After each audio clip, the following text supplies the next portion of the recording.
Ma'am? Hello? Hello po, kailangan ko ng tulong. Hello? Saglit lang po, ililipat naman kayo sa ibang linya at sila na po ang bahala sa inyong pangangailangan.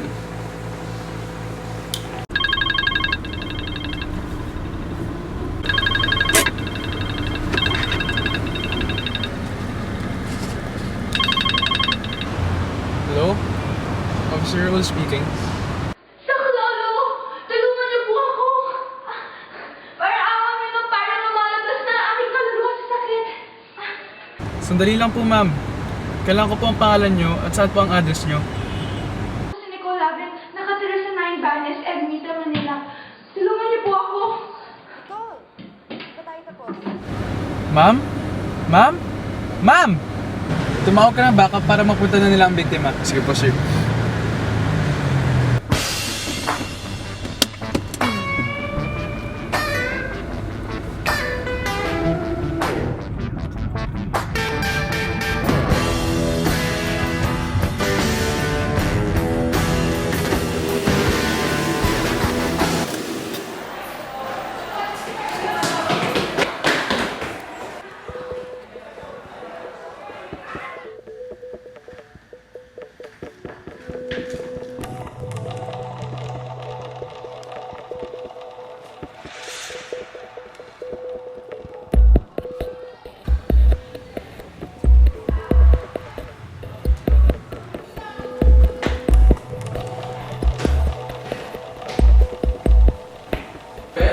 Walang bayad ng krimen. Ano ba ito? Murder or suicide?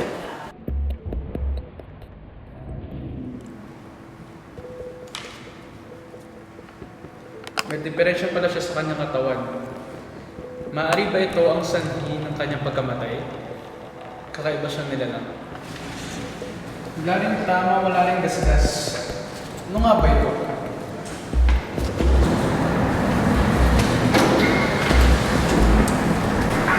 Sir, hinihingi. Negatibo. Negatibo sa murder at suicide. Wala nang ibang ebidensya.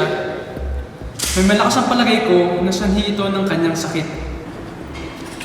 Ano kaya ang sakit ng biktima?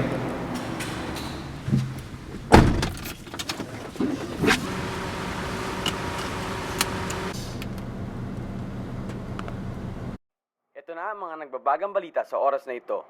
Noong nakalipas na buwan, may babae namatay dahil sa kanyang misteryosong sakit. Hanggang ngayon, pinag-aaralan pa kung ano ito. Sino nga ba makapagsabi?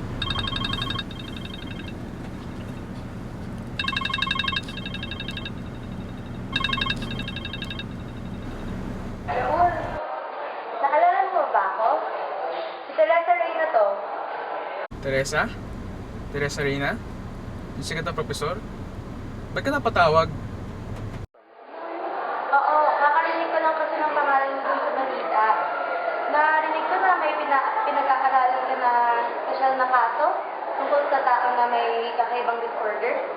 Oo, interesado kasi ako sa mga ganito klaseng kaso, sa mga tao na may kakaibang disorder. Maaari ba kitang tulungan? Talaga? Sige! Gusto mapadali ang aking trabaho, mas lalo na ang tutulong sa akin ay isang tanyag na profesor. Hindi. Kinagagalak ko ito. Salamat din. Magkita tayo sa pulisya bukas. Nandun ang opisina ko. Sa wakas, mabubunyag na rin ang kaso na ito. May malaki ang tiwala sa'yo.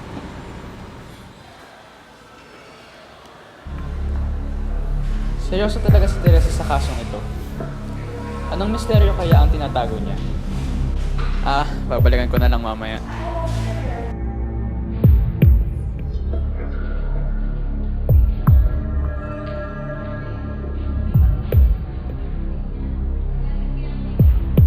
Kakaibang nila lang ito. Sigurado may matututunan akong bagay dito. Teresa, kamusta ang kaso natin? Marami na akong nahanap na kakaiba tungkol sa victim. Ano naman to? Sige, balik na ako.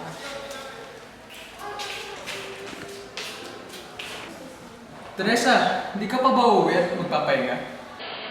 Hindi, mamaya ka na. Hindi ako nitigo dito hanggang wala pa akong natutubos na bago.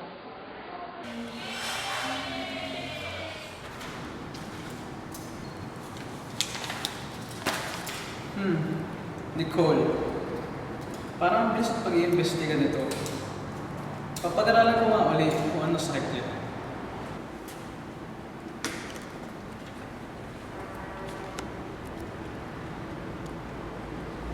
Note to self, balikan ang mga ebidensya sa pagkamatay ng biktima. Hello? Officer Raul speaking. Lolo! Tulungan niyo po ako! Hindi ko alam. Nakatira sa Nine Banes, Ermita, Manila. Tulungan niyo po ako! Nicole! Ba tayo sa court?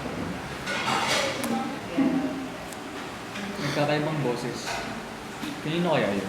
Case 1124. May iba pang mysterious investigation.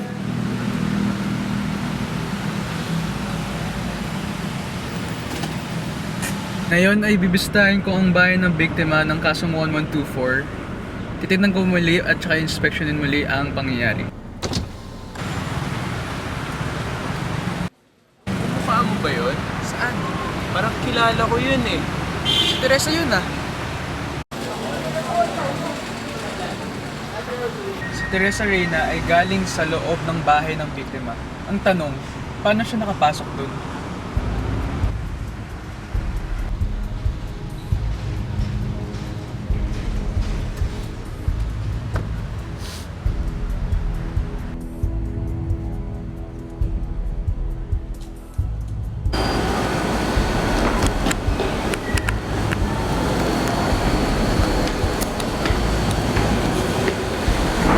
Mukhang may ninirahan dito. Si Teresa nga ba?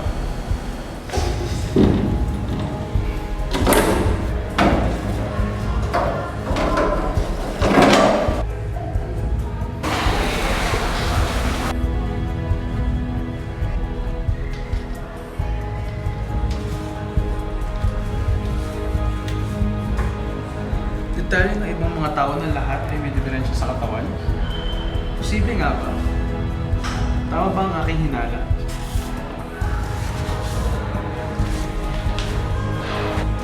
Nicole Lavin, 18 years old, paranoia, lumps, decrease in white blood cells, large heart, deceased, accidental.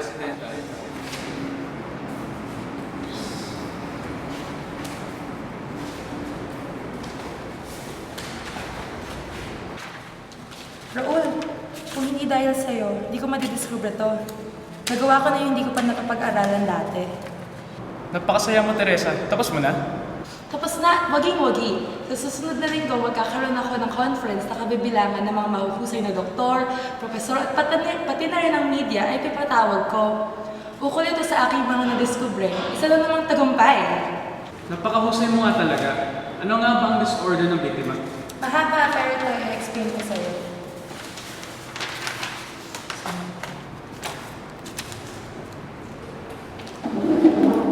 Kaya pala ganito ang nangyari. Konektado ang lahat. Hindi nga namatay si Nicole dahil sa kanyang sakit, kundi dahil sa kanyang kakaibang sakit na pinag-eksperimentuhan ng propesor. Kabilang sa mga ebidensyang aking natagpuan, ang tawag sa emergency hotline ni Nicole at ang aking inakalang bahay ng biktima ay parehas tumutukoy kay Teresa. Mahusay nga ang profesor, pero sa husay ako. Hindi ko muna bubuo ang aking bibig hanggang sa oras ng conference.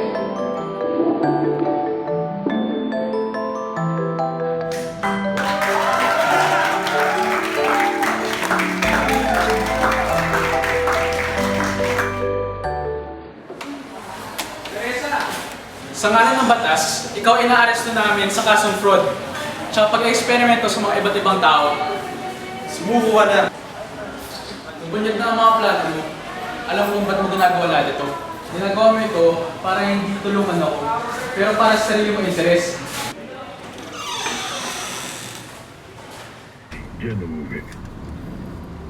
Breaking news! Ang tanyag na propesor na si Teresa Reyna ay huli dahil sa fraud. Ang susi lahat ng mga ito ay wala nang iba kundi ang investigador na si Raul Saraspe.